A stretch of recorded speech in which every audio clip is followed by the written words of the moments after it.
you want to know how to use your brake properly. You want to know the correct things. Like, I have known somebody that has been riding for years and they was braking improperly. They was only using their front brake instead of their rear, or vice versa. This is the correct way to use your front and rear brake properly. You want to use your front brake for most of your braking power, especially at higher speeds. You may ask, what the hell do you mean use my front brake? No, I'm talking about use your front brake also in conjunction with your rear brake. Not just one or the other. You want to use both. So you want to make sure you squeeze it progressively. You want to make sure you squeeze that front brake progressively, and also be on your rear brake progressively. I'm going to show y'all an example. I'm not going to show y'all what happened if I squeeze, like just grab my front brake. I'm not going to show you what happened if I just grab my front brake. Because if I just grab it, like, look, I'm going to just try. But I ain't going to do it at high speed, so I can most likely flip over. But I'll show y'all an example video of that when I grab my front brake and what happened. Oh, look, if you grab it, you see how the front end immediately dived?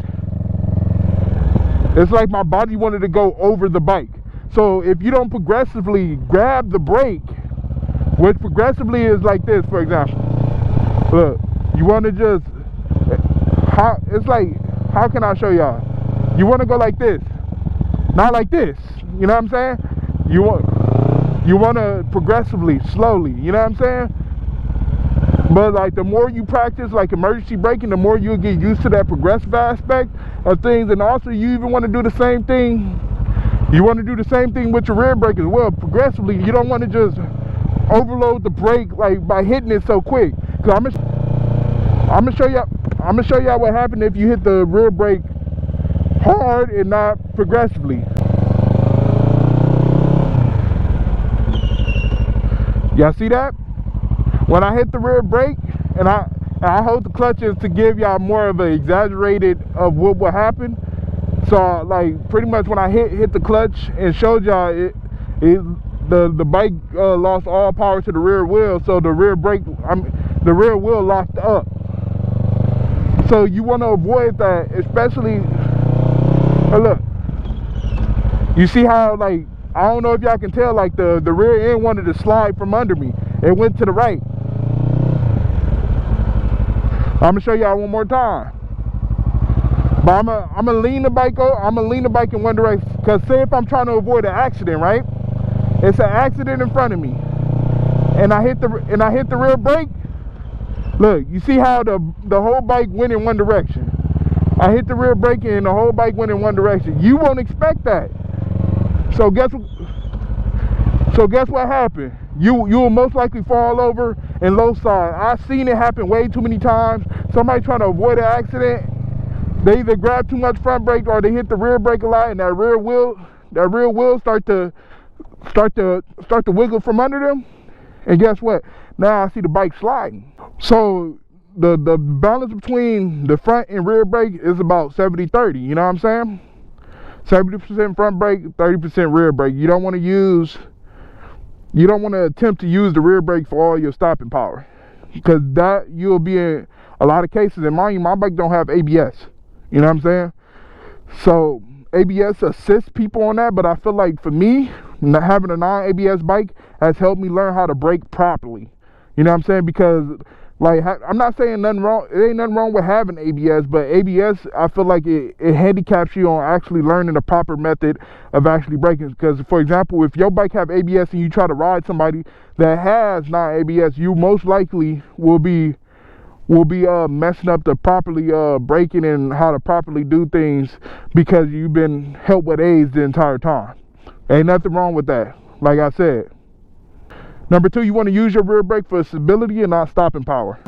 I would say the rear brake helps maintain control and maintain balance, especially at lower speeds. You know what I'm saying? You know, but that's where a lot of practice will have to come in at. You know what I'm saying? Like, for example, like if I'm trying to go at low speeds, if I'm going like, for example, less than 10 miles per hour, I'm a rarely hit the front brake unless I absolutely have to. Like, say if I'm about to go into a turn, I would just hit the rear brake slightly and then turn. You never want to turn and brake at the same time. That could be catastrophic for you. And you want to make sure you use the rear brake, like I said in the first tip.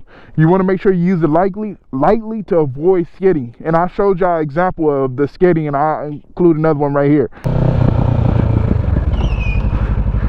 But like, you want to avoid that at all costs, because like, if you're not expecting it, you most likely go tip over your bike.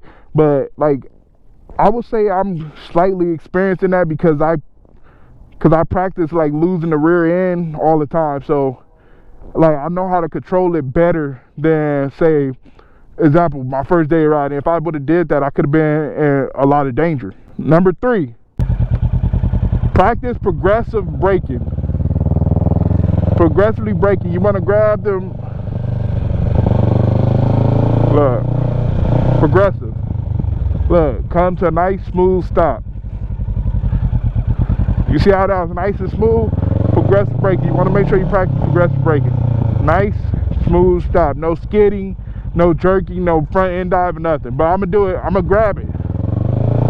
Look, see how my front end died? Because that was more of a grab.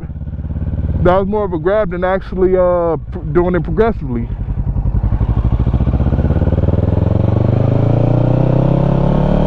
See, I grabbed. You see how my body launched forward? I grabbed it instead of doing it progressively. But if I do it progressively, you should come to a nice smooth stop. See, I'm gonna go a little higher. Look, progressively. Body position is still the same. And look, no jerking, no skidding, anything of that nature. So, and what I mean by that, you want to apply the brake gradually, not all at once. So you want to do it like I already said. You want to do it gradually like that. Gradually. Not all at once. This is grabbing. That's grabbing. And at higher speeds, that's gonna make you'll pretty much do a stopping, but you go fall because you don't know what you're doing. You want to squeeze the front brake gentle. You want to squeeze the front brake gentle, and as the bike starts slowing down, you want to start increasing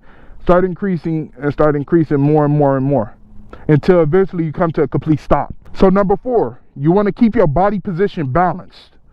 So look, you want to make sure your arms are relaxed. Don't stiffen up when you come to brake. Like, look, my arms are locked right now. You know what I'm saying?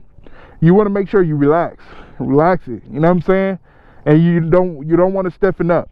And when braking hard, I would suggest shifting your weight slightly back so you keep that rear wheel planted. You know what I'm saying? Well, I'm gonna hit the rear brake kind of hard, but my weight gonna be slightly back to avoid letting that thing get loose from under me. Brake hard, but my weight slightly back. The wheel stay planted. But I'm gonna shift all my weight to the front now, so we can see an example if I brake hard. Without having my weight planted in the back. So I'm gonna put it all on the front. That's why I'm leaned over right now. Put it all in the front. Brake hard. Y'all heard that? See? Y'all heard the skidding. So you want to make sure your weight is slightly in the back to keep that rear wheel planted. Because if there's no weight there and you're braking hard, that thing gonna want to come from up under you. Luckily, it was in a straight line, so I was able to control. You know what I'm saying? And let me also include a very important tip that I don't think I have in my notes. A very important tip: if you feel that front wheel lock up, let go. Then you want to reapply the brake. Like, for example, if you feel that rear wheel lock up, let go and reapply that brake. You don't want to stay on it because there'll be high likelihood you can be potentially high side or low side. And what I mean by high side if you go over the bike. Low side, say if I just start, you know what I'm saying? So you want to, so say if you're starting to hit that brake hard, let it go, then reapply. You know what I'm saying? That's going to be very important, and you want to practice that. Practice locking up your brake, locking up your rear wheel so you can see what it feel like. You know what I'm saying? Like, and remember, like, when that rear wheel lock up, that's easier to control than if you lock up the front wheel. Because if you lock up that front wheel, remember, that's all your control right there. But if you lock up the rear, you can still control. You know what I'm saying? You can do a control slide. That's how people be drifting and things of that nature. Number 5, adjust your braking depending on riding conditions. So for example, if it was wet right now,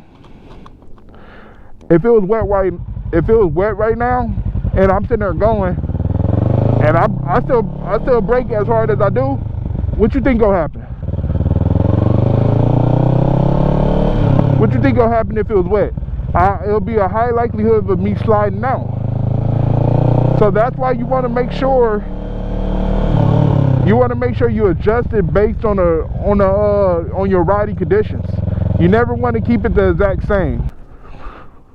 So like I said, you want to adjust it based on the road condition. So like something that's important, you want to avoid braking while cornering. Like I told y'all, you want to avoid braking while cornering. You want to use a technique called trail braking. Trail braking, which is a more advanced technique. It's a more advanced technique, but it can help in controlled cornering. You know what I'm saying? So you want to make sure you do things that's going to put yourself in a safe position. Make sure you go out there and practice. There's no harm in practice, and there's no embarrassment in practice. I still practice to this day. You know what I'm saying? Like, it's important that you practice everything, like even if it's slow speed stuff, you want to just make sure you practice, because you want to keep your skills tip top.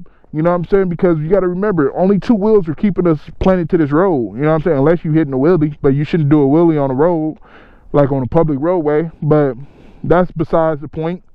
But you want to make sure you always do everything in a controlled environment. That's very important. Like here, it's a controlled environment. This businesses are closed. You know what I'm saying? And it's no traffic, so you'll be able to decrease your liability and your risk. You know what I'm saying? And that's very important to practice and really get honing your skills.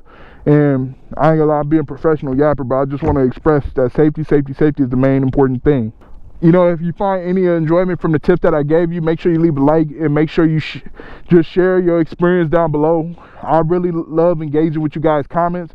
Share your experience down below. Comment a tip I may have missed that you may have that can help everybody else, or can even help me out. You know what I'm saying? I'm always learning. I always grab information. Say even if the person that has been riding for one day, I still grab information, because they may know something I don't, because they've been doing studying. I don't know. So like, I always want to make sure I give y'all the best possible information, and use the best of my knowledge and my experience to really assist y'all on your riding journey. Always make sure you be safe, and you make your home safe.